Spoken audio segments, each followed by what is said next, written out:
주담대라든지 비대면 대출은 절대 안 되고 심사의 기준들은 점점 더 심화되고 강화될 거예요. 결과가 어떻게 될까요?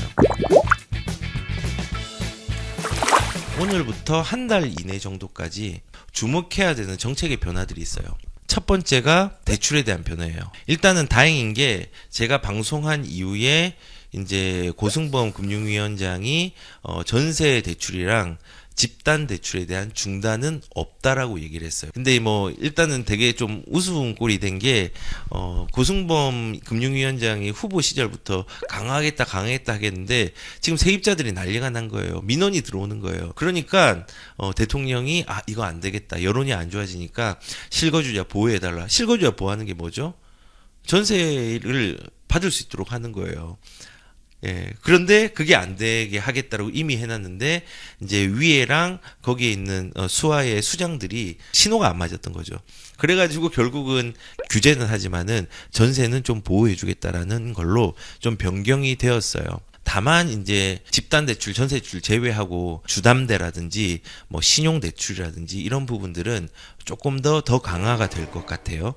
그리고 이제 주담대 같은 경우는 원래 인터넷으로도 쉽게 될 수 있지만요. 이제는 비대면 대출은 절대 안 되고 심사의 기준들은 점점 더 심화되고 강화될 거예요. 그런데 이제 너무 아쉬운 건요. 이 얘기를 안 했으면 좋았을 텐데 전세는 안 막았으면 좋았을 텐데 왜냐하면 이미 이 얘기 때문에 전세가 막혔고요. 그 막힌 것 때문에 신혼부부라든지 집을 이동해야 하는 사람들이 피해를 벌써 봤어요.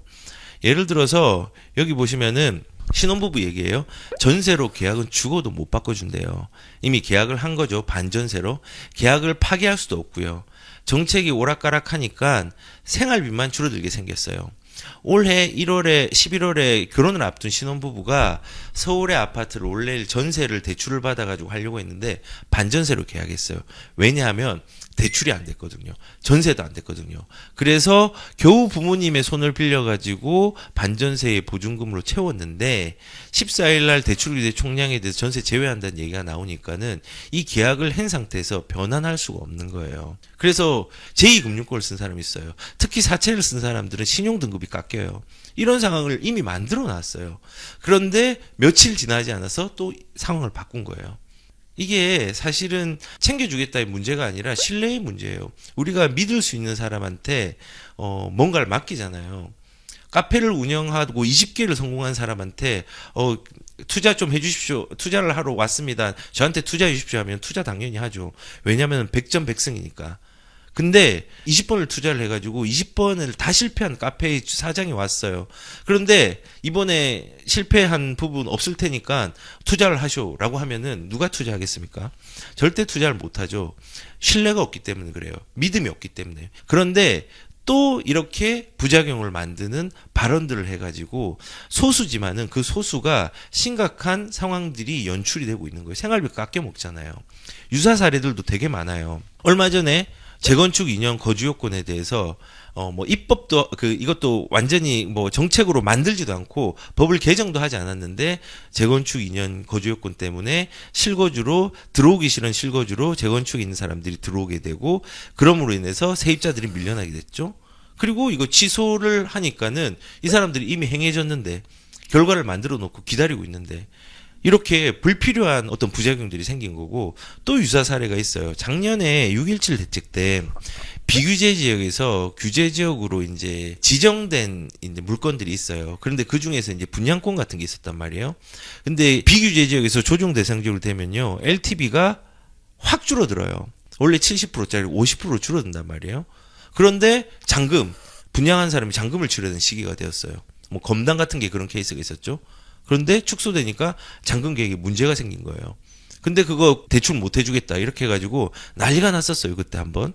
근데 요것도 이제 문제가 심각하구나 깨닫고 그래 해주겠다라고 해서 대출을 또 변환시켜주는 부분으로 7월달에 다시 정책을 바꿨어요. 이렇게 기준 없이 계속 신뢰를 잃어가는 정책을 하니까는 사람들의 피해가 생기고 부작용이 생길 뿐만 아니라 심리적으로도 전 국민이 공포에 떨고 있어요. 이번에 또 내면 안 되는데 불안한 사람 있잖아요. 그 뭔가 일을 하면은 사고만 쳐요. 사고 칠까봐 겁나가지고 또 지금 뭐 낸다고 하니까는 힘들어하는 거예요. 근데 이것도 이제 조금 있으면 이번 주나 다음 주 뭐 나올 거예요. 정책이 나올 거예요. 그것도 지금 얘기를 드릴게요. 그래서 이렇게 부작용이 생긴단 말이에요. 근데 문제는 뭐냐? 이런 검토를 한번 해봤대요. 이것도 오늘 오전 5시에 나온 신문이에요. 대출 총량 규제를 하면은 입주 어려지고 그다음에 정부가 이게 부작용이 생길 거를 이미 알고 있었대요. 그래서 2015년인가 5년 전이죠. 17년이죠. 17년 16년에 가계 부채 총량을 이렇게 제한하는 게 바람직하지 않은 이유에 대해서 금융위랑 그리고 국토부가 이미 검토를 한번 해본 것 같아요. 일단은 이렇게 나와 있어요. 돈을 빌려주는 은행을 규제하는 것이지만은 실제 부담은 돈을 빌리는 차주에게 귀착될 가능성이 높다. 그래서 금융 소비자가 자금 조달에 애로를 겪을 수 있어 은행보다 취약한 입장에 있는 차주에게 부담이 될 수 있다. 그래서 뭐 이런 부분들을 고려해야 돼서 총량 규제를 너무 강하게 하면 안 된다라는 부분도 예전에 검토를 했었어요. 그래서 뭐 결론은 빌려주는 측은 물론 빌리는 측에 초점에 두어서 차주의 상환 능력을 고려해서 분할 상환을 유도하는 것이 좀 필요하다는데, 근데 요 이제 차주의 상환 능력이 이제 앞으로 이번 주나 다음 주에 나올 정책 중에 하나예요. 일단은 이게 차주에게 부담이 될 가능성이 있는다고 했는데 이 분석 자체는 전세는 이제 생각을 하진 않고 전세까지도 막아버린 거는 고려하지 않았지만은 결론은 뭐냐면은 은행보다 취약한 입장에 차주에게 부담으로 귀착이 된다는 거예요. 이런 분석을 했어요. 분석을 했는데 일단은 부작용이 있을 수 있다는 거를 알고 있었다는 거야. 그런데도 전세 대출을 막았다는 자체가 사실은 이미 알고 있지만은 그거를 감내하고라도 다주택자를 잡고 싶었던 거죠. 그런데 이제 앞으로 이런 기조들이 유지가 되면서 이제 10월 달에 가계부채 대책들이 나올 거예요. 여기에 핵심은 차주의 상환 능력 평가가 강화된다고 합니다. 아마 이번 주 아니면 다음 주에 발표될 거예요. 이게 이제 당연히 총량 규제에 대한 내용들은 담길 거고요. 그리고 전세에 대한 부분들, 전세에 대한 부분들을 실수요자를 보호하는 내용들 물론 담길 거고요. 그리고 이제 차주의 상환 능력 평가는 어떻게 담기느냐? 이게 이제 DSR 강화예요. 근데 이 DSR은요, 제가 예전에 영상을 한 4월 달인가 한번 만든 게 있는데요. 4월 달에 429 대책이 나왔었어요. 이것도 이제 가계부채에 대한 관리 대책이었죠. 근데 여기에서 어떤 얘기를 했냐면요. 투기지역, 투기과일지역 내에 시가 9억이 초과되거나 연소득 8천이 넘는 사람 선에서 신용대출을 1억 이상 받을 때만 차주의 DSR 40%를 적용시키겠다라는 건데, 이건 제가 뭐 예전 영상 찾아보시면은 자세한 설명이 나오겠지만 짧게 얘기를 하면요. LTV가 있어요. 우리가 주택을 담보로 해서 빌릴 수 있는 능력이 있고요. DTI가 있어요. DTI는 내 소득 수준에서 이거를 빌릴 수 있는 능력을 보는 거예요. 내 소득 대비해서 이게 빌릴 수 있는지를 판단하는 거고요. 그 다음에 DSR이라는 건요. DSR은 내 소득도 보고요. 내 부채도 봐요. 내 부채가 많으면 많을수록 이 부분들이 대출을 받을 수 없는 능력으로 되는 거예요. 필요하죠. 필요한데 이때 이제 그 4월 달에 바뀐 게 이제 원래는 투기과일지구에서 9억 이상이 초과되는 주택만 있으면요. 대출에 대한 DSR을 적용을 시켰어요. 근데 이제 7월부터 이제 2027월부터는 6억이 초과되는 주택에 대해서 이렇게 이제 규정을 한 거예요.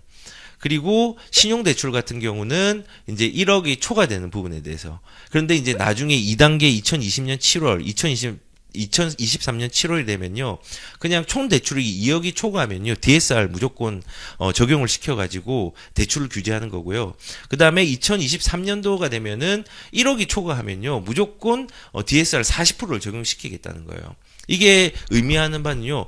대출이 완전 쪼여지는 거예요. 근데 지금 10월 달에 다음 주나 이번 주에 나온다는 건요. 여기 내용이 보면은 차주의 상환 능력 평가를 강화하겠다는 거잖아요.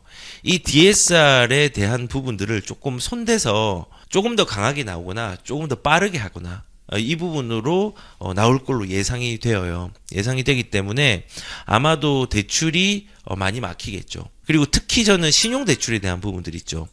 신용대출에 대한 부분들도 조금 더 강화가 많이 될 거라는 생각이 들어요. 그래서 결과가 어떻게 될까요?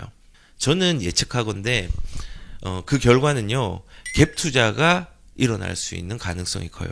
저가 주택 중심으로. 왜냐하면 대출을 받는다는 전제는 뭐죠? 집을 산다는 거고, 그 집을 살 때 실거주 요건이 없으면 대출이 안 됩니다. 그렇기 때문에 대출 없이 실거주를 하지 않고 갭 투자로 미리 미래의 어떤 실거주처를 미리 선점하는 갭 투자가 다시 일어날 수 있는, 더 크게 일어날 수 있는 상황이 될 수 있다 생각을 해요. 그러고 공급 물량은 없기 때문에 가격들은 올라가고, 이런 양상들이 지금 규제가 나오면 계속 반복된 것처럼 또 한 번 반복이 될 것 같아요. 그래서 저는 가계부채 대책이 발표가 아직 되진 않았지만요, 이런 내용들이 이제 세팅이 되고 아마도 완화보다는 규제가 더 세워질 거고, 전세자는 보여주는 정책이 기존은 유지가 될 건데, 어떻게 나오든 간에, 그리고 여기 플러스 알파가 뭐가 나오든 간에 일단은 지금의 기조는 변함이 없어요.